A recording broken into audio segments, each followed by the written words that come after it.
Dear student of class 7, we are going to read chapter number 3 from your history book. So, we are going to discuss a very important topic, and the topic is Delhi Sultanate. यानी पुराने समय में ये कहा जाता था कि अगर किसी देश के केंद्र में शासन कर लें तो मतलब वहाँ से पूरे देश में शासन किया जाता है। तो आज हम बात करेंगे कि जो दिल्ली सल्तनत थी पुराने समय में, सबसे पहले ये सल्तनत कैसे बनी, सल्तनत पीरियड किसे कहते हैं, और इसमें किन किन राजाओं ने, किन किन योद्धाओं ने शासन किया और कैसे कैसे हथकंडे अपनाए एक दूसरे से जगह या पद छीनने के लिए। तो दिल्ली सल्तनत। After the death of Mahmud of Ghazni, India did not face any major invasion for more than 150 years. यानी महमूद ऑफ गजनी का आपको ध्यान होगा, लास्ट चैप्टर में उसने भारत में कितने बार आक्रमण किया, सोमनाथ मंदिर में आक्रमण किया, तो उससे क्या क्या कितना सोना लूटा। इसके बाद भारत में जो है कोई भी बड़ा हमला नहीं हुआ, बाहरी हमला, इन्वेजन मतलब होता है बाहरी आक्रमण, 150 साल तक नहीं हुआ लगभग। और इस समय राजपूत रूलर्स जो थे उन्होंने मुस्लिमों के साथ व्यापार बढ़ाया। कुछ मुस्लिम व्यापारी जो थे वो भारत में सेटल भी हो गए आकर के। The Sufis also begin to enter India around this time. और इस समय जो सूफ़ी लोग थे ये भी भारत में आकर के रहने लगे। अब स्टार्ट होता है आपका सल्तनत period. The period from 1206 to 1526 AD is known as Saltanat period. यानी 1206 से लेकर के 1526 तक AD। हाँ, AD आप सोच रहे होंगे यहाँ पर AD क्या है, तो आज मैं आपको AD, BC, BCE सारा कुछ समझाता हूँ। देखिए, हम जो आज डेट फॉलो कर रहे हैं ये हमारे देश की डेट्स नहीं हैं, ये ना ही हिंदू कैलेंडर है ना ही मुस्लिम कैलेंडर है जो हम लोग डेट्स अपने प्रथाओं के अनुसार देखते हैं, नियमों के अनुसार। ये डेट्स जो हम फॉलो कर रहे हैं, जैसे कि आज आपकी डेट है 6 अगस्त 2020, ये जो सन है ये सब कुछ हम जो है देख रहे हैं, ये सारा कुछ आपका क्रिश्चियन से बना हुआ है। ईसाई लोग जब से अंग्रेज आए थे उस समय से लगभग जो है सारी चीज़ें जुड़ रही हैं। तो जो जब ईसा मसीह का जन्म हुआ था, कहीं आपने लिखा होगा कि 2000 BC, तो BC का मतलब होता है बिफोर क्राइस्ट, यानी ईसा मसीह के जन्म से पहले। और जहाँ पर AD लिखा होता है, AD मतलब होता है एनो डोमिनी। एनो डोमिनी का मतलब होता है ईसा मसीह के जन्म के बाद। तो यहाँ जो लिखा है 1206 से 1526, जैसे इस समय भी अगर हम बात करें 2020 चल रहा है तो इसे 2020 AD ही बोलेंगे, 2020 एनो डोमिनी। तो ये जो पीरियड है 1206 से 1526 का, इसे सल्तनत पीरियड कहते हैं।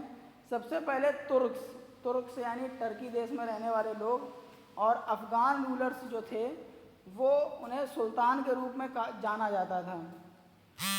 Van Prithviraj Chauhan was defeated by Mohammad Ghori in the year 1192। जब पृथ्वीराज चौहान को मोहम्मद गौरी ने हराया 1192 में, the control passed on to his Turk general and trusted slave Qutbuddin Aibak as Ghori return to Ghor. यानी जब मोहम्मद गौरी ने 1192 में हराया पृथ्वीराज चौहान को, तो जो पूरा नियंत्रण था वो उसके तुर्की जनरल और विश्वसनीय गुलाम कुतुबुद्दीन ऐबक के पास आ गया, क्योंकि गौरी जो थे वो गौर की तरफ रिटर्न हो गए थे, वापस हो गए थे। अब यहाँ कुतुबुद्दीन ऐबक बचा था। उसने गंगा यमुना का दोआब जीता। अब आप सोचेंगे दोआब क्या होता है, तो मैं फिर से बता दूँ, जहाँ पर जितनी नदियाँ बहती हैं उसे उतना ही आब कहते हैं। जैसे पंजाब में 5 नदियाँ बहती हैं तो उसे पंजाब कहते हैं। तो गंगा यमुना का वो क्षेत्र जहाँ यही दोनों नदियाँ बहती हैं, क्योंकि यहाँ दो नदियाँ बहती हैं इसलिए इसे दोआब कहते हैं। तो इस क्षेत्र को उसने जीता। अलीगढ़, कालिंजर, बिहार, बंगाल और उसके जो तर्किश जनरल थे उन्होंने जीता 1194 से 1206 के बीच में। 13वीं शताब्दी की शुरुआत में जो दिल्ली था वो एक राजधानी बन चुका था दिल्ली सल्तनत का, और जो कि पूरे भारत उपमहाद्वीप के बड़े क्षेत्रों पर नियंत्रण रखता था। तो ये जो दिल्ली सल्तनत था इसमें 5 वंश, डायनेस्टीज मतलब वंश होता है, 5 वंश के राजाओं ने शासन किया। पहला स्लेव डायनेस्टी जो कुतुबुद्दीन ऐबक ने स्टार्ट की, और इसे ख़त्म किया लोधी डायनेस्टी ने 1526 में। अंतिम शासक इसके पता चलेगा सिकंदर लोधी थे कि इब्राहिम लोधी थे। तो हम लोग स्टार्ट कर रहे हैं स्लेव डायनेस्टी यानी गुलाम वंश। स्लेव मतलब गुलाम, डायनेस्टी मतलब वंश, और सन है 1206 से 1290, यानी लगभग 84 ईयर्स इन लोगों ने रूल किया इंडिया पे, दिल्ली सल्तनत पे। इस डायनेस्टी को स्लेव डायनेस्टी कहते हैं या ममलुक डायनेस्टी भी कहते हैं। ममलुक को अरबी में कहते हैं, मतलब अरबी का शब्द है ये, और इसका मतलब होता है हिंदी में ओन्ड यानी खरीदा गया। तो कुतुबुद्दीन ऐबक जो है वो इस वंश का वंशाधार था, यानी वंश का आधार रखने वाला था। इसे मोहम्मद गौरी का गुलाम माना जाता है, या ये था गुलाम। Some other rulers of this dynasty, कुछ और भी शासक इस वंश के थे जैसे कि इल्तुतमिश, बलबन, ये भी कुतुबुद्दीन ऐबक के गुलाम थे। मतलब कुतुबुद्दीन खुद जो था वो मोहम्मद गौरी का गुलाम था, और बलबन और ये सब जो थे वो कुतुबुद्दीन ऐबक के गुलाम थे, जो आगे चल के इस वंश के राजा बने। तो कहने का औचित्य ये था कि ये जो शासन था ये गुलामों द्वारा किया जा रहा था, इसलिए इसे गुलाम वंश या स्लेव डायनेस्टी कहा गया। अब इसके पहले राजा की हम बात करेंगे, कुतुबुद्दीन ऐबक की। इसमें हमें सब राजाओं के बारे में पढ़ना है कि किस सन से किस सन तक कुतुबुद्दीन ऐबक ने जो है काम किया, और किस सन से किस सन तक उन्होंने जो है क्या क्या काम किए, किस राजा से लड़े, किस में जीत हासिल की। समझ में आया? इस तरीके से the first ruler of this dynasty was Qutbuddin Aibak, यानी प्रथम शासक इस वंश के कुतुबुद्दीन ऐबक थे। के बाद कुतुबुद्दीन ऐबक जो थे वो एक इंडिपेंडेंट, क्योंकि गुलाम तब तक गुलाम रहता है जब तक उसका मालिक जिंदा होता है। इधर मालिक ख़त्म तो गुलाम जो है वो आज़ाद हो गया। अब ये मनमाने तरीके से शासन करने लगे। इन्होंने कई क्षेत्र जो मोहम्मद गौरी ने भारत में जीते थे उन पर शासन करने लगे, और वह एक दयालु हृदय के और जो है जेनरियस, यानी जेनरस मतलब होता है उदार, जिनका दिल बहुत अच्छा होता है, ऐसे सुल्तान थे। वो लोगों की भलाई करते थे, और he had a keen interest in buildings, मतलब उन्हें इमारतें बनवाने का शौक़ था या रुचि थी। उन्होंने ही कुतुबुद्दीन ऐबक जो दिल्ली में है उसका कंस्ट्रक्शन स्टार्ट करवाया। ठीक है, अब फेस द फैक्ट में आते हैं। 1210 में कुतुबुद्दीन ऐबक जो थे वो कई चोट लगने की वजह से उनकी डेथ हो गई, जब वो पोलो खेलने गए थे, चौगान जिसे कहते हैं, और घोड़े से गिर गए थे। अब इनके बाद अगले आए शमसुद्दीन इल्तुतमिश। कुतुबुद्दीन को उनके ही गुलाम या और दामाद भी थे, वो सन इन लॉ इल्तुतमिश आए गद्दी पर बैठने। इन्होंने कई समस्याओं का सामना किया और उनसे मजबूती से लड़े भी। ही क्रस्ड हिज राइवल्स, मतलब वह अपने विद्रोहियों से लड़े, and defeated Qutbuddin son to occupy the throne, और कुतुबुद्दीन के लड़के को हराया इस सिंहासन पर बैठने के लिए। He firmly suppressed the rebellion within the empire, और उनके साम्राज्य में जो जो उनका विरोधी था उनको उन्होंने सीधे उखाड़ फेंका या दबा दिया। ही strengthened the Delhi Saltanat by expanding his empire to Bengal in the east and Sindh in the west. उन्होंने दिल्ली सल्तनत का और विस्तार किया, और पूर्व की तरफ वो बंगाल तक साम्राज्य फैला चुके थे, और वेस्ट यानी पश्चिम की तरफ सिंध तक साम्राज्य फैला चुके थे। Iltutmish organized a group of powerful Turkish nobles called Chalisa और Turkan e Chihalgani the 40 to overcome his enemies. यानी इल्तुतमिश ने सबसे ताकतवर तुर्की सामंतों को इकट्ठा किया, जिन्हें चालीसा कहते हैं, 40, और ये इसलिए इकट्ठा किया ताकि ये अपने शत्रुओं से लड़ सकें।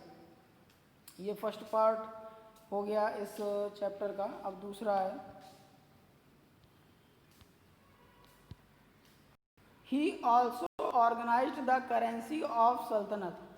इन्होंने सल्तनत की एक करेंसी मतलब जैसे नोट और सिक्के आज चलते हैं, ऐसे उस समय केवल सिक्के चलते थे, तो इन्होंने करेंसी भी स्टार्ट करवाई।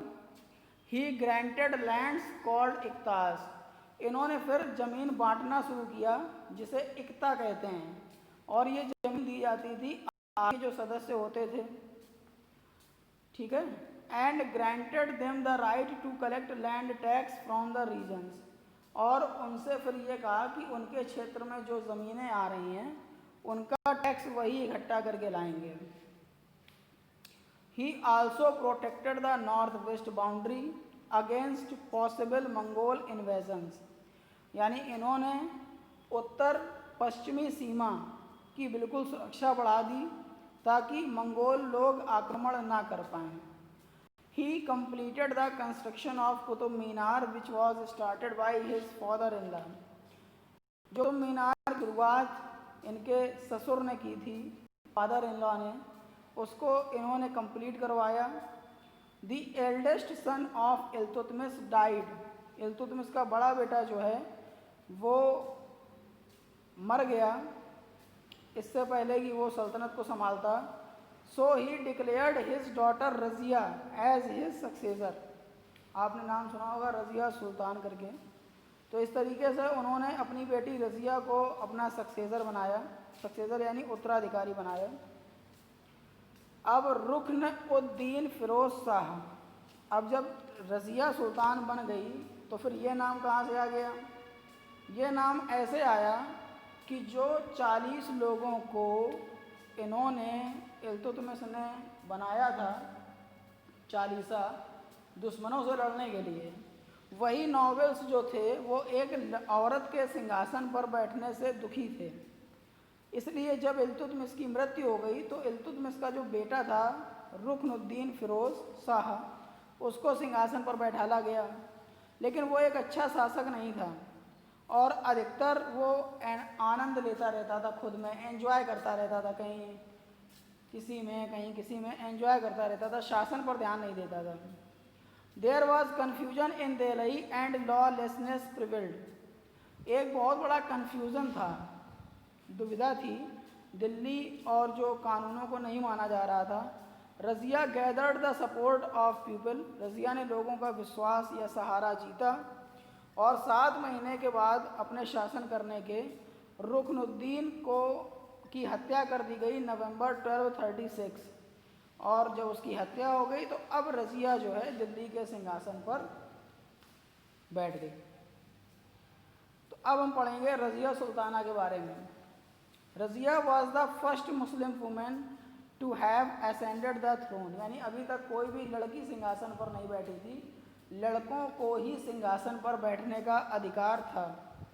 तो रज़िया ऐसी पहली मुस्लिम महिला थी जिसने सिंहासन पर सत्ता हासिल की। She threw off her female attire and while put on a coat and a cap ruled like the king. उसने अपनी जो मतलब फीमेल अटायर होता है, मतलब महिला की जो भावनाएं वगैरह होती हैं वो सब हटा करके फेंक दी।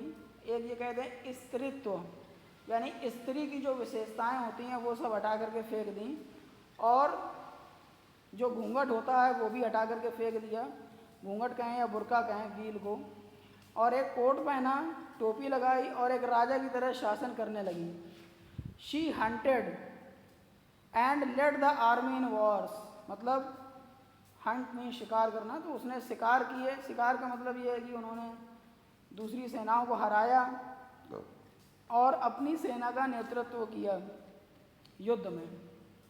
सी successfully established law and order in his kingdom, यानी उसने सफलतापूर्वक अपने साम्राज्य में नियम और कानून व्यवस्था बना करके रखी। She was a wise just and generous ruler, वह एक बुद्धिमान और एक उदार शासक थी। But her reign was short, लेकिन उसका जो शासन करने का समय था वो बहुत कम था और समस्याओं से भरा हुआ था। वही नॉबल्स जो चालीसा थे, जिसको इल्तुतमिश ने लगाया था अपने दुश्मनों से लड़ने के लिए, वही एक महिला के आदेश का पालन नहीं कर पा रहे थे। She tried to curb their power but they didn't like Razia taking decisions without consulting them. Razia ने कोशिश की कि उनकी पावर को कम किया जाए, लेकिन उन्हें ये पसंद नहीं आया कि कोई भी निर्णय उनसे बिना पूछे लिया गया है। They conspired against her and kill her in battle just outside Delhi. तो उन चालीसा ने क्या किया कि उसके खिलाफ षड्यंत्र किया और दिल्ली के बाहर एक लड़ाई में उसकी हत्या कर दी। ये रज़िया सुल्तान का समय था, जो कि बहुत छोटा रहा और लोगों को ये पसंद नहीं आया कि एक महिला का आदेश वे माने या एक महिला बिना उनसे सलाह लिए कुछ भी काम कर ले। अब हम बात करेंगे पीरियड फ्रॉम 1240 1266, यानी 1240 में रज़िया सुल्तान की डेथ हो गई थी। उसके बाद 1266 तक क्या हुआ।